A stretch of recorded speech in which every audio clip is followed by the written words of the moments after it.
we'll guide you through how to deploy Fast API on Vercel. If you find this helpful, consider subscribing and liking the video. First, go to the Vercel website and log into your account. If you don't have an account, you need to create one. Once you're logged in, click on the New Project button. You'll see a list of your repositories if you've connected your GitHub account. If not, authorize Vercel to access your GitHub repositories. Now, select the repository that contains your Fast API project. After selecting the repository, you'll be taken to the project settings page. Here, you can configure the build and output settings. Make sure the framework preset is set to Other. In the Build command field, enter the command to install your dependencies and run the Fast API app.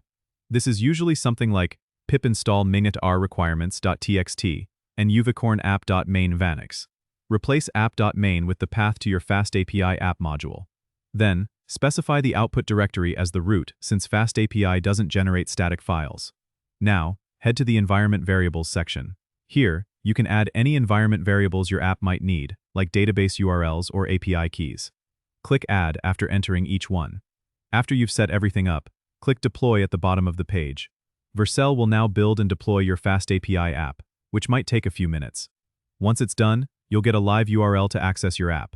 You can test your API by visiting this URL.